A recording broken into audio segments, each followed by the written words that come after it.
Ok, Efesios 4 entonces, desde el versículo 17 al versículo 32. Con esto vamos a estar concluyendo el capítulo 4 de Efesios y vamos a poder ya la próxima semana, obviamente, partir con el capítulo 5. Dice así, entonces, Efesios 4, 17 al 32. ¿Lo tiene?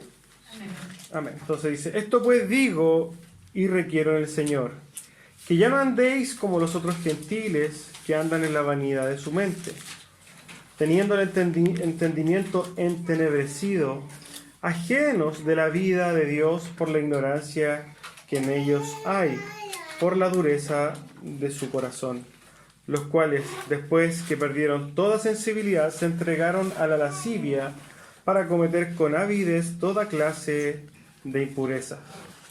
Mas vosotros no habéis aprendido así, si en verdad le habéis oído, y habéis sido por él enseñado, conforme a la verdad que está en Jesús. En cuanto a la pasada manera de vivir, despojaos del viejo hombre, que está viciado conforme a los deseos engañosos, y renovaos en vuestra mente, y vestíos del nuevo hombre creado según Dios, en la justicia y santidad de la verdad. Por lo cual, desechando la mentira, hablad verdad cada uno con su prójimo, porque somos miembros los unos de los otros.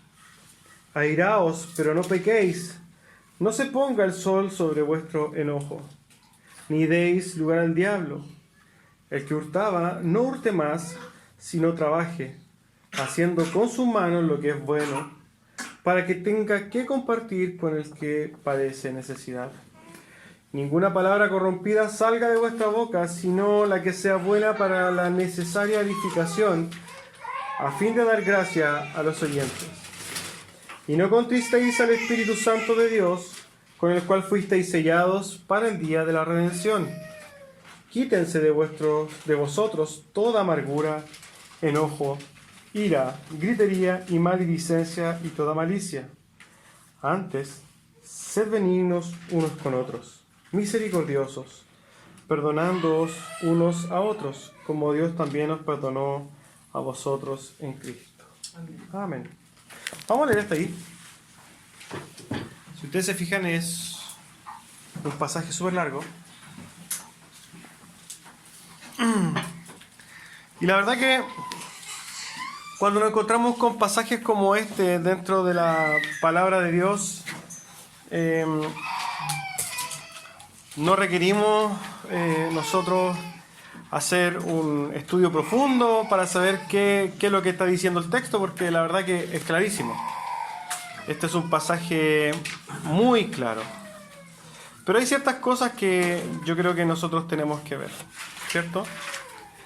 A modo de introducción, bueno, primero vemos que el título, tal como el título que aparece en su Biblia, es La nueva vida en Cristo, ¿cierto? Y a modo de introducción, todos sabemos, por ejemplo, que cuando vemos una mariposa, esa mariposa no siempre fue mariposa, ¿cierto? Antes de mariposa, esa mariposa era una oruga, ¿cierto? Era como un gusanito. Y si nosotros hacemos una pequeña comparación respecto de la vida de la mariposa y nuestra vida, nos vamos a dar cuenta que hay ciertas semejanzas. Por ejemplo, nosotros antes de conocer a Cristo, vivíamos, sentíamos, nos comportábamos, queríamos, etcétera, etcétera, etcétera, diferente de hoy día que estamos en Cristo, ¿cierto? Asimismo, la oruga no se mueve de la misma forma que una mariposa. La oruga se arrastra, pero la mariposa vuela. Asimismo, nosotros tenemos este cambio. Y esto es lo que está hablando Pablo. Pablo nos está entonces diciendo, bueno, ustedes por favor vivan como nuevas criaturas. Y nosotros vamos a tener que ver más o menos ¿Cómo nosotros vamos a vivir para despegarnos, para no vivir como vivíamos antes, no vivir como vive el mundo, no vivir como vive todo aquel que está aún muerto en sus delitos y pecados, no vivir como nosotros antes vivíamos, ¿cierto? En cuanto al contexto del capítulo 4, nosotros nos damos cuenta que desde el versículo 1 hasta el versículo 16, Pablo se encargó de darnos o enseñarnos dentro de la estructura de la iglesia nuestros dones, que teníamos que andar dignos del llamado, ¿cierto? Que había ministerios, que todo esto era para la unidad y para el beneficio de la iglesia. Pero ahora cambia un poquito y Pablo nos empieza a exhortar, como buen pastor nos empieza a exhortar en forma directa. Por eso yo voy a tratar de no meterme, no irme para otros lados, porque creo que la exhortación de Pablo es espectacular en ese sentido. Y vamos solamente a repasar o tratar de aclarar o ordenar los puntos que Pablo nos acaba de decir. ¿Amén? Entonces podemos ir ahora entrar al texto para ver qué es lo que Pablo nos acaba de escribir. Si ustedes se fijan, en el primer versículo que leímos dice Pablo, esto pues yo digo y requiero en el Señor. La verdad que cuando nosotros nos encontramos con este requerimiento, nos damos cuenta que Pablo está haciendo un llamado que está siendo enfático, que está diciendo, esto tienen que hacerlo. No es como no está utilizando una invitación, por favor, no está pidiendo por favor, no está diciendo, oiga, si es que usted quiere. No. Él está hablando a través, ¿cierto? El Espíritu Santo está hablando a través de él y está diciendo, yo digo y requiero. O sea, en otras palabras, él está diciendo, esto es un mandato. Yo les estoy mandando lo que nosotros vamos a leer, ¿cierto? ¿Qué es lo que él está mandando? ¿Qué es lo que está Pablo diciendo? Si nosotros nos vamos al versículo 1, ¿qué dice? Que ya no andéis como los otros gentiles que andan en la vanidad de su mente. Lo primero que Pablo hace es decir, bueno, ustedes son hijos de Dios. Nosotros somos hijos de Dios. Nosotros cuando nos acercamos a la palabra es como si el Señor mismo nos estuviera diciendo, bueno, tú eres hijo de Dios. Lo primero es, no anden como los demás gentiles que tienen su mente envanecida. Y Pablo empieza a hacer, a través de esto también, mientras va mezclando los pasajes, empieza a hablar de la condición de un hombre caído, de un hombre muerto en sus delitos y pecados, de alguien que no es cristiano. ¿Ya? Y eso es lo que nosotros, lo primero que vamos a ver, vamos a sacar algunos versículos y lo que Pablo nos acaba de decir, que son las características de ¿quién? De un hombre muerto en sus delitos y pecados. En otras palabras, vamos a ver lo que nosotros no somos. Pero vamos a ver lo que nosotros éramos. ¿Amén? Vamos a ver ciertas características de este viejo hombre. Primero lo que dice Pablo es que tiene el entendimiento entenebrecido. Y nosotros podemos ver que el hombre natural, ¿cierto? Lo dice la Escritura, no puede comprender las cosas espirituales. El hombre natural no puede comprender las cosas espirituales. Cuando nosotros le predicamos el Evangelio a una persona que está muerta en sus delitos y pecados, nunca va a poder comprender. Y no va a poder comprender porque sea una persona moral, no va a comprender porque sea homosexual, no va a comprender las cosas espirituales porque sea un drogadicto, no las va a comprender por todos los motivos que nosotros nos imaginamos. La verdad que no los va a comprender porque está muerto en sus delitos y pecados. ¿Qué quiero decir con esto? Que el hombre que está en el mundo, que no tiene a Cristo, no tiene diferencia entre sus pecados, ¿ya? No porque sea homosexual, entonces a él no le voy a predicar porque él no va a entender. Si nosotros vemos a alguien que tiene cara de bueno o que tiene buenas intenciones, nosotros decimos, a este le voy a predicar porque yo creo que él sí me va a entender. Pero lo que nosotros debemos comprender es lo siguiente, hermanos, que desde el que parezca más santo hasta el peor de los asesinos, ambos están, o todos están con su entendimiento entenebrecido. Acuérdense, ellos están en una perversión total, ellos están totalmente pervertidos, están totalmente inhabilitados, ellos nunca van a poder comprender el Evangelio. ¿Pero qué dice Pablo? Porque el Evangelio es locura para los que se pierden. Pero para nosotros, ¿qué es lo que es? Es poder de Dios para salvación. Ahora, ¿por qué quiero hacerle este hincapié, hermano? Es que nosotros somos llamados a predicarle a toda criatura, no viendo con nuestros ojos o pensando que si yo le predico a este sí va a escuchar. No, porque la verdad es que usted nunca va a saber en quién va a obrar Dios. El Señor hace esta parábola del sembrador, ¿cierto? Que va esparciendo la semilla y que cada una caía en una tierra diferente que reflejaba el corazón del hombre. En ese sentido, nosotros tenemos que hacer eso, como el sembrador, sembrar y predicarle a toda criatura. Predíquele al gerente de su empresa, al jefe del jefe, al dueño de la empresa, predíquele de la misma forma que al mendigo que está en la calle. Porque la obra no está en virtud de la persona, sino en de quién el Señor va a obrar. ¿Amén? El llamado a esto y que nosotros podemos entender, entonces, predique, hermano, predíquele a cualquier persona. No crea, no vea, no mire con sus ojos, porque la obra la hace el Señor. Y esto también le da a entender que usted no está aquí porque usted sea una persona que fue súper buena siempre, que usted buscó de Dios, que usted se supone que tenía un buen corazón. No, usted está aquí netamente. ¿Por qué? Porque el Señor hizo una obra en su corazón. Nada más que eso. Entonces, la primera característica del viejo hombre es que tiene su entendimiento entenebrecido. No entiende, tiene una venda en los ojos, no puede ver las cosas espirituales. ¿Amén? Otra característica del viejo hombre es que está ajeno de la vida de Dios. O sea, no tiene nada que ver con Dios. Todo lo que tenga que ver con Dios, ellos no tienen idea. Y Pablo hace dos observaciones respecto de esta condición del hombre que está lejos de la vida de Dios. Primero lo dice, ¿por qué? Por la ignorancia que hay en ellos. Y esto lo podemos ver claramente. Nosotros cuando empezamos a hablar con alguien y empezamos a hablar del Señor, nos vamos a dar cuenta de que nadie entiende nada. Nadie conoce nada de Cristo, nadie entiende nada. Es impresionante el nivel de ignorancia que hay respecto de Dios. Incluso dentro de los mismos círculos cristianos, cuando usted le empieza a decir, oye, mira, tú, no sé, pues, ¿conoces los atributos de Dios?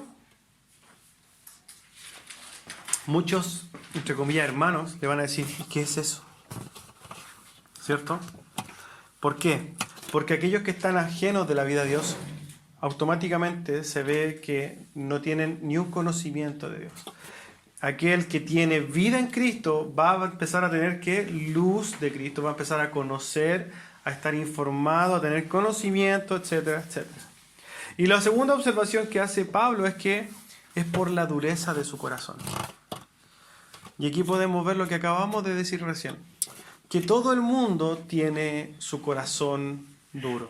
Y los voy a invitar a leer Romanos 3 porque es súper importante que nosotros comprendamos que la Escritura es súper clara respecto a este tema, de cómo el hombre que está muerto en sus delitos y pecados no quiere nada con Dios, nadie busca a Dios, nadie hace lo bueno, no hay justo. Y esto, Romanos 3, capítulo 3, versículo 10.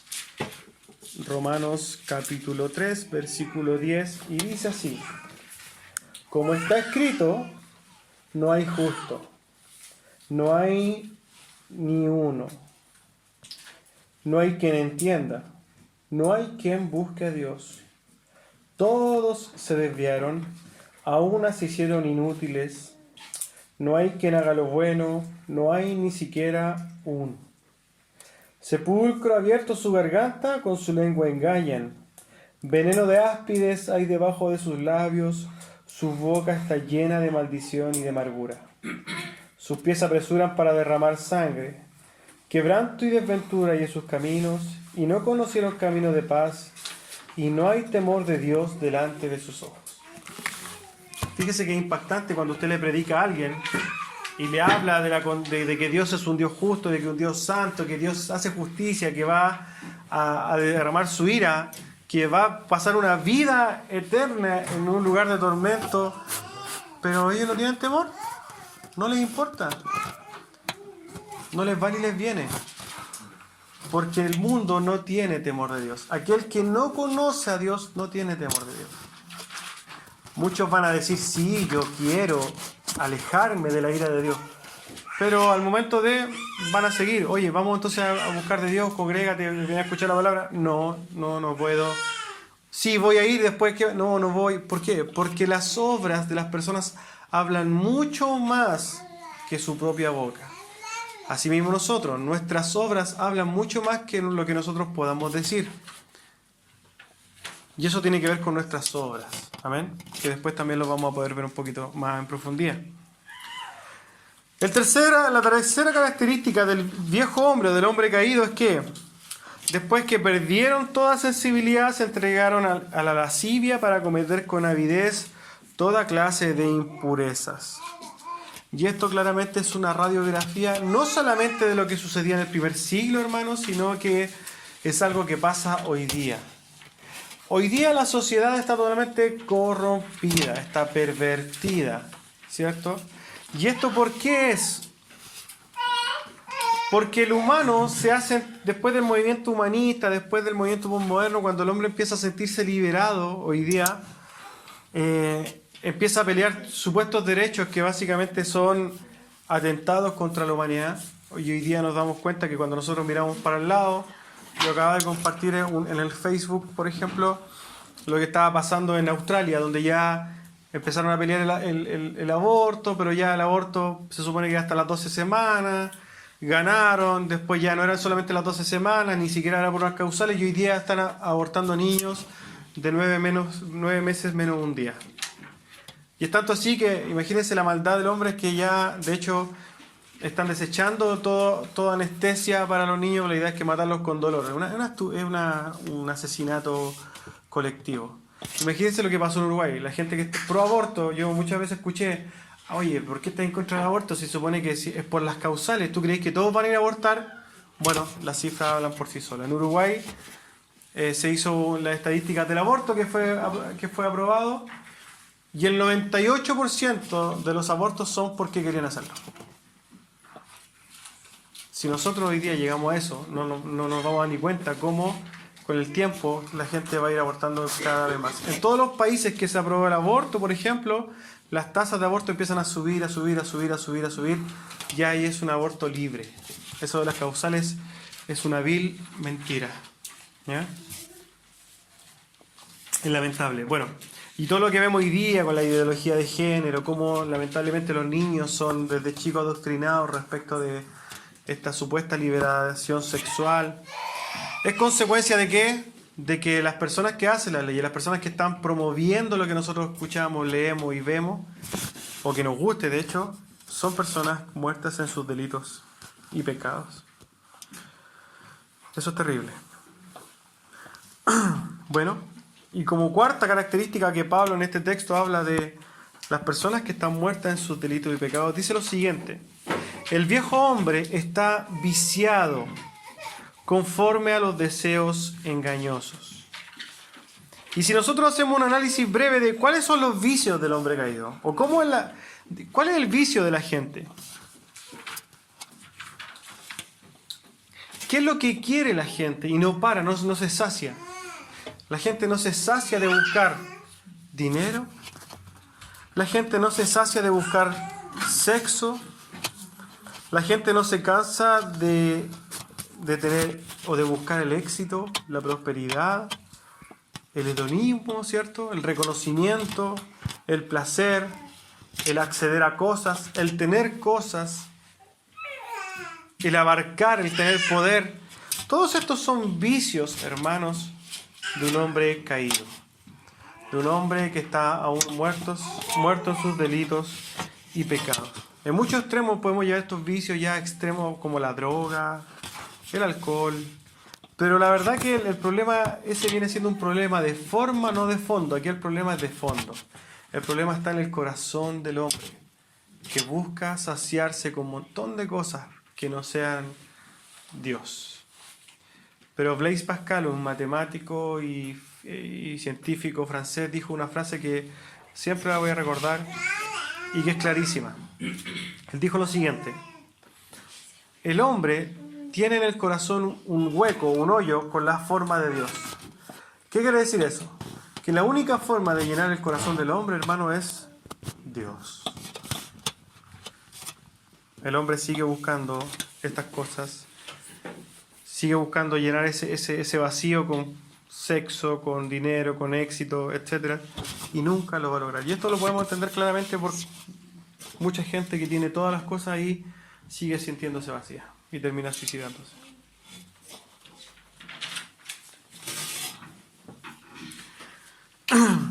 Fíjese que la característica final de este hombre muerto que Pablo nos acaba de dar sus características, tiene una característica muy particular, y es que no tiene a Cristo. Esa es la verdad de las cosas. Alguien que está muerto en sus delitos y pecados, hermano, no tiene a Cristo. Así de simple. Cristo es el que marca la diferencia entre la vida y la muerte. El mundo camina en una vida de muerte. Pero nosotros tenemos vida, nosotros estamos vivificados en el Espíritu, estamos vivificados en Cristo, y tenemos que vivir, no como viven los muertos en delito y pecado, sino como personas que viven, que tienen vida. Y eso significa que nosotros tenemos que alejarnos de ciertas conductas que no van de acuerdo a un hijo de Dios.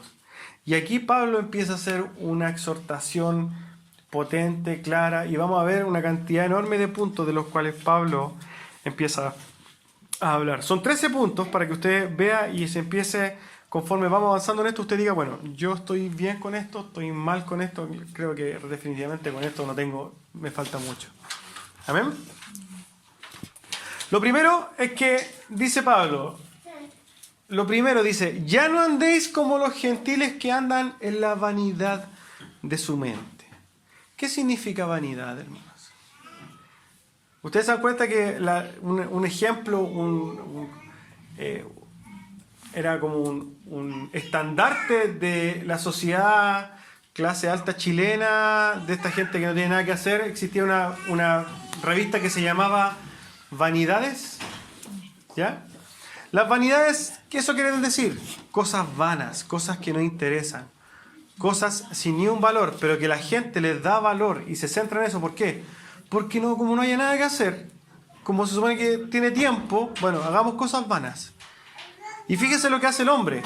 Como no tiene algo importante, se empieza a llenar de vanidades. Todo lo que hablamos son vanidades, el sexo, el dinero, pura vanidad. Esto lo podemos ver, ¿cierto?, en el libro de sabiduría de Eclesiastés, cuando él dice, bueno, y después yo me doy cuenta de que todas las cosas de la vida, todo es vanidad. Después de haber probado todas las cosas, Salomón, después de haber distraído sus ojos, haber tenido todas las cosas, darse todos los placeres del mundo, él llega a una conclusión y dice, todo es vanidad. Lo único que realmente vale la pena es Dios, Cristo. Amén. El segundo mandato que Pablo hace es: despojaos del viejo hombre que está viciado conforme a los deseos engañosos. Despojaos, ¿qué significa? Abandonar. Abandonar este viejo hombre, porque nosotros tenemos que comprender esto. Nosotros somos cristianos, somos hijos de Dios, pero empieza una lucha hoy día entre el viejo hombre y el nuevo hombre.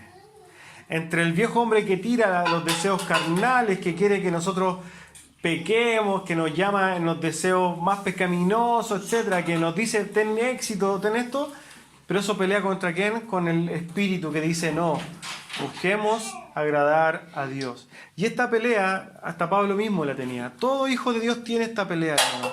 No se sorprenda porque usted quiere tener estas cosas. No se sorprenda porque eso es parte de su carne. El tema es que usted no puede ceder a eso. Usted no se puede dejar llevar por eso. Por ejemplo, un hombre que tiene problemas con las mujeres. Por más que sea el cristiano más cristiano del mundo, siempre le van a traer las mujeres. El tema es que no por eso significa que usted va a empezar a engañar a su esposa. ¿Qué va a hacer? Va a empezar a cuidarse. Va a empezar a no mirar cosas que no le conviene. Dice el proverbio que el avisado del mal y huye. Si tú sabes que eso te hace mal, aléjate. Ese es lo que llama Pablo, decir, no, empieza a vivir en el espíritu y deja de lado las cosas carnales. Deja los deseos engañosos de tu corazón. Amén. Tercer punto, dice, renovaos en el espíritu de vuestra mente. Y hay un pasaje ultra conocido, ultra archiconocido en Romanos 12, donde nosotros podemos tener un poquito más luz de lo que está diciendo Pablo aquí, escrito también por el mismo Pablo. Romanos 12, 1 y 2.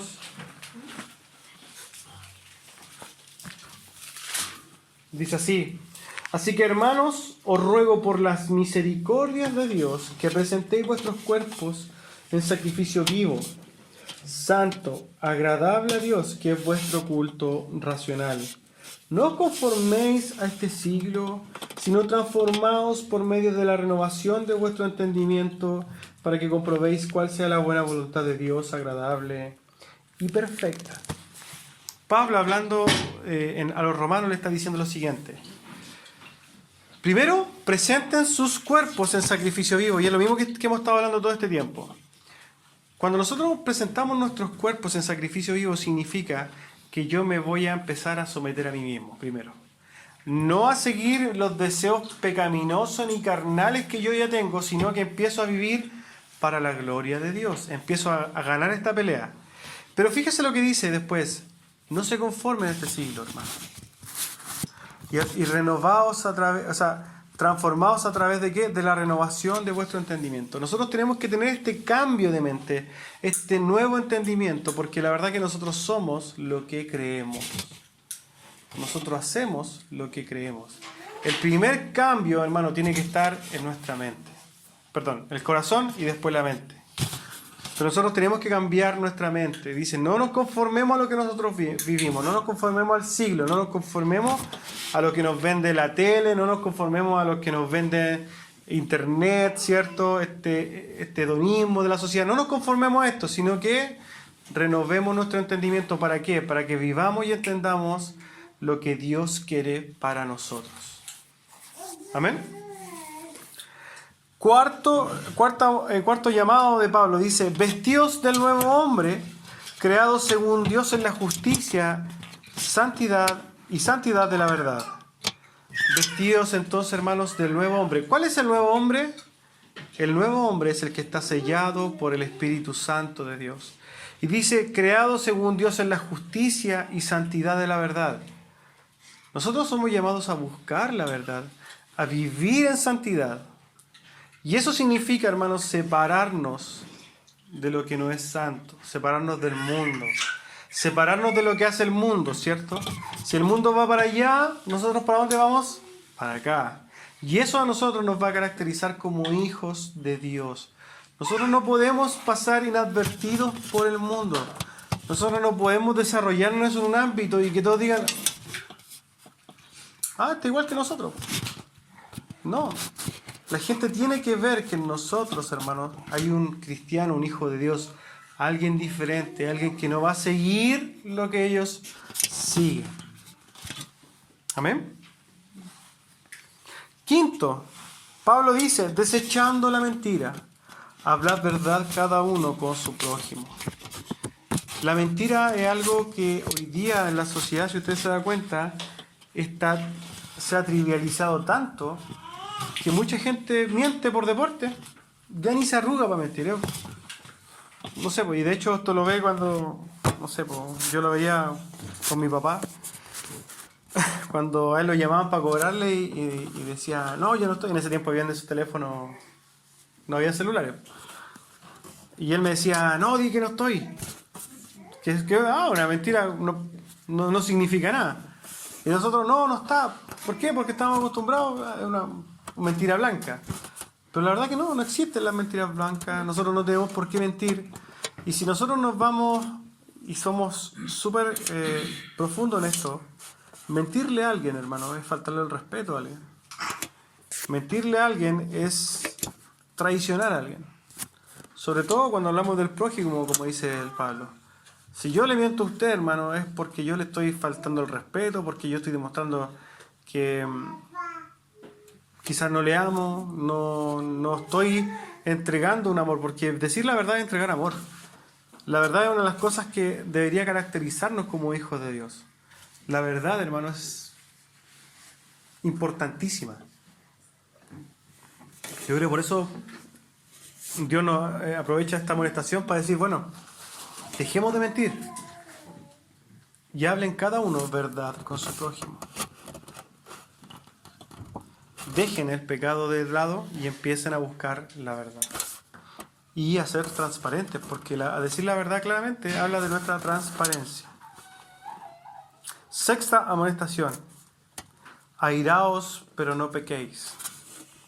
Cuando nosotros vimos los atributos de Dios, yo creo que ya casi todos los de aquí lo han visto, y hablamos de la ira de Dios, ¿cierto? Hablamos de que nosotros eventualmente podemos airarnos, pero no podemos dejarnos controlar por la ira. Hay formas, pensémoslo así, válidas para que nosotros podamos airarnos, como lo hizo Jesús, ¿cierto?, en el templo. Hay razones que tienen que ver con la justicia que van a generar ira en nosotros, pero no significa que por eso tenemos que pecar. Esta amonestación es un llamado al autocontrol, a controlarnos a nosotros mismos. Si yo soy hijo de Dios, no significa porque yo me enojo se me arranca la moto. Si yo me enojo, no puedo andar diciendo garabato. Eso no corresponde a un hijo de Dios. Es que yo me enojé y ahora voy a mandarlo. No, no se puede. Eso lamentablemente se ve mucho en el pueblo cristiano, pero no está pésimo. Y fíjense que se ve mucho, hermano. Mucho que hermanos, personas que siguen cristianas, salen de su situación de confort, de plenitud espiritual, pasan una rabia y se les olvidó todo lo cristiano. Eso no puede suceder. Séptima amonestación. No se ponga el sol sobre vuestro enojo. Nosotros nos vamos a enojar, ¿cierto? Somos personas, vivimos en este mundo, pero el Señor dice que no se ponga el sol sobre nuestro enojo. ¿Qué quiere decir esto? Que nosotros cuando tengamos problemas y nos enojemos, y esto pasa mucho en las parejas, los matrimonios, enojamos y cada uno se va para su lado y se quiere acostar a dormir. Lo que llama Pablo es, no se ponga el sol sobre esto. Tenemos que solucionar los temas antes de dormir. Yo creo que los matrimonios se van a sentir súper identificados con esto. Octavo, no deis lugar al diablo. Hablamos hace poquito rato de el proverbio que dice: el avisado ve el mal y huye. ¿Qué quiere decir esto? Cuando nosotros sabemos que si nos exponemos a una situación vamos a ser tentados y es muy probable que caigamos, y estamos hablando de cualquier índole de cosas, el llamado o el consejo bíblico es: aléjate. No te pruebes a ti mismo. Ustedes saben cuántos hermanos han cedido a esto y han caído, pero se han pegado unos porrazos porque pensaron que podían controlar sus instintos, porque pensaron que se conocían, porque se creyeron súper espirituales, porque se creyeron fuertes. Pero lo que dice el Señor es: no le des ni un lugar al diablo, no le des ni un lugar a la tentación. No pienses que tú controlas esto, porque hermano, no se va a dar ni cuenta y usted va a estar en el suelo. No le dé lugar al diablo, hermano. Novena amonestación. El que hurtaba, no hurte más, sino trabaje haciendo con sus manos lo que es bueno, para que tenga con qué compartir con el que padece necesidad. Yo creo que aquí no hemos tenido ni un ladrón o alguien que se dedique a hurtar, pero esta es la amonestación de Dios y podemos nosotros aplicarlo a ciertas conductas que no tienen que ver con la voluntad de Dios. Derechamente, este tema de hurtar es un tema también bien profundo y tiene que ver también mucho con nuestra integridad, ¿cierto? El llamado de Dios es: el que hurtaba, el que acostumbraba a hurtar, ya no lo haga, sino que empieza a trabajar. En otro tiempo, yo creo que esta amonestación para ciertas personas hubiera sido maravillosa, pero si bien nosotros no robamos, es ojo con esto también. No cedamos para que después, con el trabajo y la labor de nuestro labor, digamos, nosotros podamos compartir con el que padece necesidad, y que esa ayuda de repente con aquel que tiene necesidad sea producto de nuestro trabajo, de nuestro esfuerzo, y no de algo que no me costó nada. 10ª amonestación: ninguna palabra corrompida salga de vuestra boca, sino la que sea buena para la necesaria edificación, a fin de dar gracia a los oyentes. Y aquí, bueno, en este punto, la verdad que hay mucho que decir, porque cuando hablamos de ninguna palabra corrompida, no significa solamente de que no tenemos que decir garabatos, como lo dice el mundo. Yo no sé si a usted le pasa que ya cuando se empieza a juntar en temas laborales con otro hermano, se siente súper incómodo cómo habla la gente. Todos son muy garabateros, es algo muy común.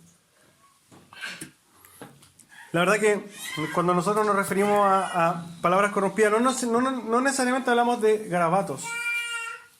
¿Por qué? Porque palabras corrompidas, hermanas, pueden ser un pelambre. Palabras corrompidas pueden ser cuando yo estoy acusando a alguien quizás injustamente o la estoy exponiendo. Una palabra corrompida puede ser algo que hiera a alguien. Una palabra corrompida puede ser un descargo de mí hacia otra persona que muchas veces es injusto. Una palabra corrompida puede ser cizaña entre hermanos. Acuérdense las cosas que el Señor aborrece, y es aquel que siembra la cizaña con sus hermanos. El que dice, oye, es que tú viste al hermano tanto, o viste lo que está haciendo. Eso, hermano, son palabras corrompidas. Lo que dice Pablo es, limitémonos a qué? Que de nuestras bocas salga palabras buenas para la necesaria edificación, a fin de dar gracia a los oyentes. O sea, lo que salga de nuestra boca, hermano, no tiene que ser pelambre, no tiene que ser malas cosas, no tiene que ser palabras infecciosas, palabras que van con una mala intención, sino más bien palabras que edifiquen, que levanten, que sean para la edificación del oyente. Amonestación número 11. Y no contristéis al Espíritu Santo de Dios, con el cual fuisteis sellado para el día de la redención.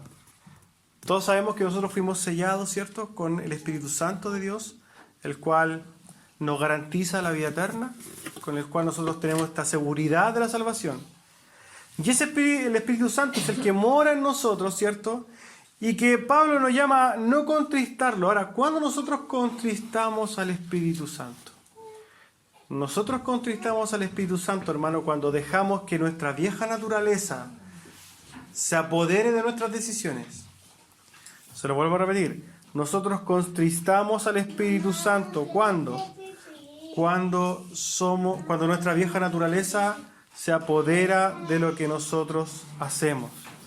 Cuando nos dejamos llevar nosotros por nuestros deseos carnales, estamos contristando al Espíritu Santo de Dios. Ahora, fíjense esto. Nosotros, hermanos, vivimos una vida de gratitud, ¿cierto? Todos los hijos de Dios vivimos una vida de gratitud. Deberíamos vivir una vida de gratitud. El Espíritu Santo es un regalo de Dios mismo. Él se regala a sí mismo para morar en nosotros. Pero cuando nosotros decidimos ceder a nuestra carne, no podemos decir que no hay una lucha en nuestra mente. Siempre va a haber una lucha en nuestra mente. Siempre nosotros empezamos con esta cuestión, mira, quiero hacer esto, pero esto yo sé que no le agrada a Dios, y empieza esta trifulca interior. Y hay algo que condiciona nuestras decisiones siempre. Hay un predicador por ahí que se llama Paul Washer, yo creo que casi todos lo conocen, que una vez dijo algo súper importante respecto de esto.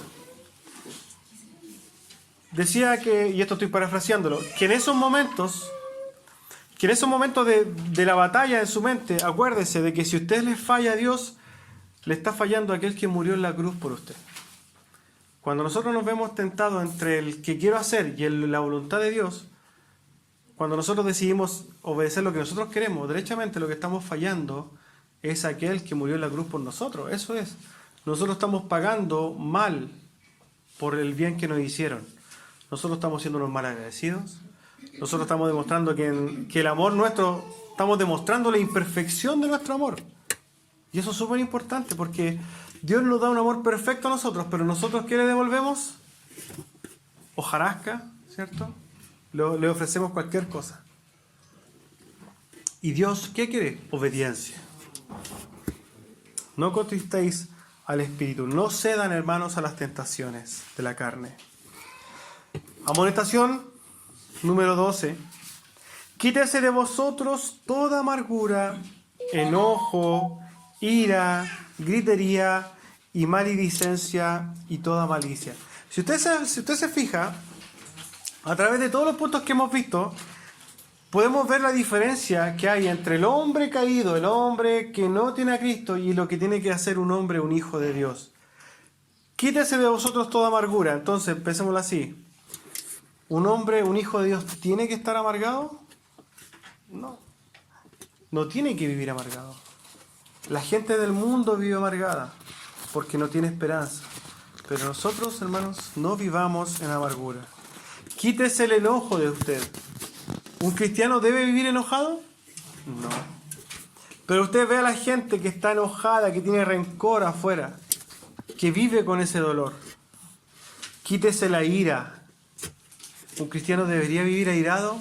No. Pero podemos ver afuera, hermanos, cómo la gente que está muerta en sus delitos y pecados vive con rabia, vive enojada. Quítese la gritería. Y esto tiene que ver con lo conductual. ¿Nosotros deberíamos andar gritando como locos, casi poblacionalmente? No, nosotros deberíamos vivir en forma, digamos, tranquila, calmada, relajada, por decir de alguna forma. Deberíamos vivir sin esta gritería, esta histeria colectiva que se vive en la gente que saca todo lo que tiene adentro, ¿cierto? Y no le importa lo que dice. Eso no debería estar en un hijo. Fíjese, y maledicencia. ¿Nosotros como hijos de Dios deberíamos maldecir a alguien? No, en lo absoluto. Me encontré tuve una experiencia hace unos días donde una persona que profesa el cristianismo se sintió aprisionada por el enojo y empezó a maldecir a otra persona. Y eso no es de un hijo de Dios, po. El mundo que maldiga, el mundo que haga lo que quiera porque está muerto en sus delitos y pecados, pero nosotros somos nuevas criaturas en Cristo. Tiene que haber una diferencia. Y fíjese lo que dice Pablo, para concluir y cerrar esto. Quítese de vosotros toda malicia, toda mala intención, todo lo malo, que quítelo de usted, hermano. Un hijo de Dios no puede andar pensando, haciendo, ni provocando, ni deseando el mal. Nada de malo. Eso lo hace el mundo. Dejen atrás estas cosas, porque esas cosas, hermanos, son características de alguien muerto en sus delitos y pecados. Esas características son de la oruga, pero usted es mariposa. Y el último llamado que hace Pablo es este. Antes, sed benignos unos con otros, misericordiosos, perdonándoos unos a otros, como también Dios os perdonó. Pablo concluye esto, mire, hace una lista enorme de nuestra conducta, digamos, en la forma negativa. No hagan esto, pero después concluye diciendo, pero ahora hagan esto. Sean benignos, hermanos. Sean benignos unos con otros. Deseen y hagan el bien los unos con los otros. Sean misericordiosos los unos con los otros. Esto caracteriza al pueblo de Dios, hermanos. Usted tiene que tener misericordia con el hermano. ¿Por qué? Porque el hermano le va a fallar, le va a herir, le va a quedar debiendo. ¿Y qué va a tener que hacer usted? Ser misericordioso. Perdonador, perdonándonos unos a otros. Volvemos a lo mismo, hermano. El hermano le va a herir, el hermano le va quizás faltar el respeto en algún momento, quizás no sé, de alguna forma lo va a pasar a llevar, lo va a hacer sentir mal, etc. El punto no es ese. El punto es qué va a hacer usted con eso. ¿Qué va a hacer usted como hijo de Dios cuando sea pasado a llevar, cuando sea herido, cuando sea ridiculizado, cuando un montón de cosas que pueden pasar en una familia? ¿Qué va a pasar con eso? La respuesta está en usted. Y si usted se somete a lo que Pablo le dice a usted, perdone. Y fíjese qué referencia hace Pablo. Dice, perdónense, perdonándonos unos a otros como también Dios os perdonó. Como también Dios nos perdonó, nosotros tenemos que dar perdón. Oswald Chambers siempre tiene frases célebres y una vez dice que, en una de esas frases dice, nosotros debemos perdonar lo imperdonable a nuestro hermano. O sea, por más feo que lo que le haga un hermano, perdónelo. ¿Por qué? Porque Dios perdonó lo imperdonable a usted. Usted no era digno de perdón. Usted no merecía perdón, pero recibió misericordia de Dios. Asimismo, usted dé de gracia lo que de gracia recibieron. Fíjese que hablamos de muchas cosas que tienen que ver con las conductas, ¿cierto? Y con esto vamos a concluir. Creo que por el tiempo estamos perfectos. Habló de muchas cosas que son conductuales. Pablo aquí nos hizo una exhortación clarísima, conductual.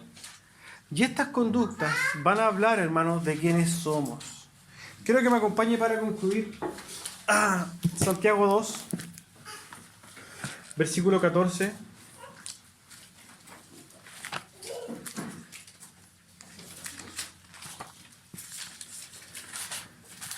Santiago 2, versículo 14, la fe y las obras, dice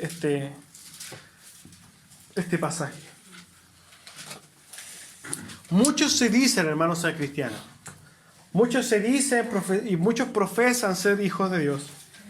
Pero,